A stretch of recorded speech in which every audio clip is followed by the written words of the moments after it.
नमस्कार दोस्तों, मैं हूं आपका दोस्त डॉक्टर निहार। और आज हम लोग बात करेंगे फिर से एक नया टॉपिक माउथ अल्सर के बारे में। तो माउथ अल्सर के बारे में जानने से पहले सब लोग ही जानते हैं कि माउथ अल्सर बहुत ही कॉमन अल्सर होते हैं और बहुत ही कॉमनली देखने को मिलते हैं लोगों में। तो मैं उन सब बारीक अल्सर्स की डिटेल्स के बारे में ज़्यादा बात नहीं करते हैं। हम लोग मेन टॉपिक पे चलते हैं कि माउथ अल्सर कब सीरियस हो सकते हैं और कब नॉन सीरियस हो सकते हैं। तो माउथ अल्सर का सीरियसनेस जो है, अगर आपके अल्सर्स छोटे हैं, उनमें वाइटिस डिस्कलरेशन है या कोटिंग है, फफोले टाइप अल्सर हैं, तो और पेनफुल अल्सर हैं, तो ऐसे अल्सर्स कॉमनली अपने जो डाइटरी हैबिट्स की गड़बड़ी या विटामिन बी 2 की कमी या विटामिन डिफिशियंसी या फिर कॉन्स्टिपेशन पेट की खराबी या GERD gastro oesophageal reflux disease, इन सब कारणों की वजह से देखने को मिलता है। अदरवाइज जो अल्सर पेनलेस हैं और वो अल्सर बहुत स्लो प्रोग्रेसिव हैं और वो अल्सर्स की टेंडेंसी जो है वो आपकी दवाओं देने पर रिस्पॉन्स नहीं करते हैं और पर्टिकुलर साइट्स पे होते हैं, तो ऐसे अल्सर्स में हम थोड़ा सीरियस होते हैं। हम लोग इसको कार्सिनोजेनिक अल्सर की तरफ सोच सकते हैं और दूसरे अल्सर्स SLE की तरफ सोच सकते हैं। अदरवाइज कॉमन अल्सर की बात करते हैं आज। तो इसमें सिम्टम्स की बात करें तो सबको पता है कि सलाइवा का सिचुएशन बढ़ जाता है, मुंह में दर्द होता है अल्सर की जगह पे और साथ ही साथ में वहाँ पर जलन, चुभन जैसे सेंसेशन होते हैं। कॉमनली देखा गया है कि पेट की खराबियाँ मिलती हैं, कॉन्स्टिपेशन बहुत कॉमनली देखने को मिलता है। कुछ पेशेंटों में तेजाब की समस्या आती है कि उनका गैस पानी मुंह में आता है, डकार आती है, खट्टा खट्टा पानी मुंह में आता है, सीने में जलन होती है। तो ऐसे केसेस अल्सर के बहुत कॉमन देखे जाते हैं। अब हम लोग इनके कारणों की बात और लक्षण तो आप सब लोग जानते ही हैं। अगर हम लोग इसके होम्योपैथिक ट्रीटमेंट की बात करें तो इसमें मुख्य दवाओं के रूप में borax, Merc sol, natrum sulph, arsenic, इस तरह की दवाएं इस्तेमाल होती हैं।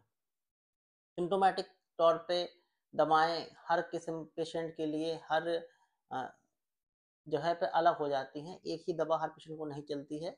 होम्योपैथिक सिम्टोमोलॉजी पर बेस्ड साइंस है। तो अगर आप लोग बात करें बोरेक्स की, तो बोरेक्स जब यूज़ होती है जब वाइट कोटेड अल्सर होते हैं, तो ऐसे में बोरेक्स बहुत अच्छा काम करती है।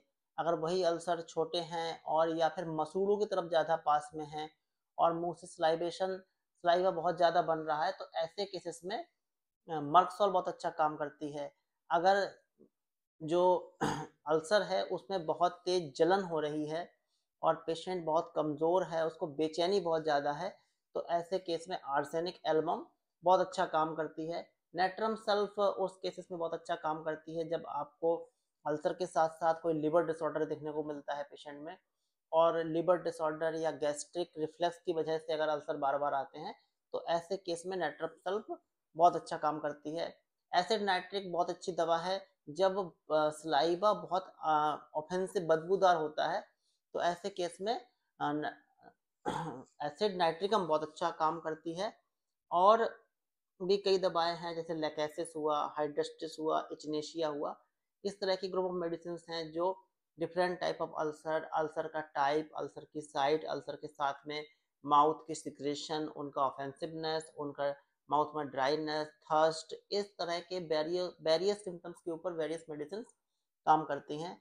तो अगर आपको अल्सर की समस्या है तो आप कॉमनली बोरेक्स और मर्कसॉल, ये दो दवाएं 30 पोटेंसी में दो दो बूंद सुबह, दो बूंद दोपहर, दो बूंद शाम लेकर अपनी अल्सर की समस्या से निजात पा सकते हैं। सेल्फ मेडिकेशन से बचिए, किसी होम्योपैथिक डॉक्टर से कंसल्ट करके ही दवाइयाँ लीजिए। और अगर आप मुझसे कंसल्ट करना चाहते हैं तो मेरा नंबर यहाँ फ्लैश हो रहा होगा, आप मुझसे ऑनलाइन कंसल्टेशन कर सकते हैं।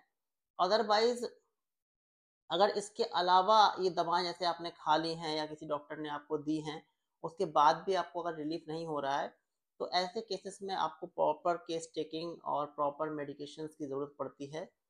और बहुत एक कॉमन दवा बता दे रहा हूँ, जैसे इचनेशिया और कैलेंडुला, ये दो मदर टिंचर फॉर्म में दवा आती है। इनको आप दोनों को मिलाकर कुल्ला कर सकते हैं। 20 बूंद आधे कप पानी में मिलाकर आप उससे कुल्ला करिए और थूक दीजिए। तो ये भी बहुत फौरी तौर पे मैंने देखा है बहुत अच्छा काम करती है अल्सर के केस में। साथ में आपको विटामिन B12, विटामिन B2 की मात्रा प्रॉपर मात्रा में लेनी है। अगर आप वेजिटेरियन हैं तो आप दूध वगैरह ले सकते हैं, नॉन वेजिटेरियन हैं तो अंडे में आपको प्रॉपर मात्रा में मिल जाएगा। अदरवाइज़ आप को कॉन्स्टिपेशन नहीं होना है। आपको कॉन्स्टिपेशन से बचाने के लिए आपको प्रॉपर मात्रा में डिहाइड्रेशन को रोकना है, आपको पानी की मात्रा इनटेक अच्छी रखनी है ताकि आपका पेट प्रॉपर साफ हो। डाइटरी फाइबर्स ज़्यादा लेने हैं, फ्रूट्स वगैरह आप ले सकते हैं, सिट्रस फ्रूट्स भी ले सकते हैं, वो भी विटामिन सी डिफिशिएंसी की वजह से अगर अल्सर हो रहा है तो उसमें बहुत हेल्पफुल होते हैं। और इसके साथ-साथ खाने में आपको विटामिन, मिनरल और फाइबर्स का बैलेंस रखना होगा, जिससे आपकी ये अल्सर की टेंडेंसी बार-बार ना हो। तो आज के लिए इतना ही, फिर मिलते हैं नए किसी वीडियो में, किसी नए टॉपिक के साथ। आपको अल्सर रिलेटेड कोई भी क्वेरी हो, कोई भी क्वेश्चन हो, तो आप यहाँ पर कमेंट बॉक्स में कमेंट कर सकते हैं। मैं उम्मीद करूँगा कि आपका जवाब बहुत जल्दी आपको मिल जाएगा। थैंक यू, फिर मिलते हैं, नमस्कार।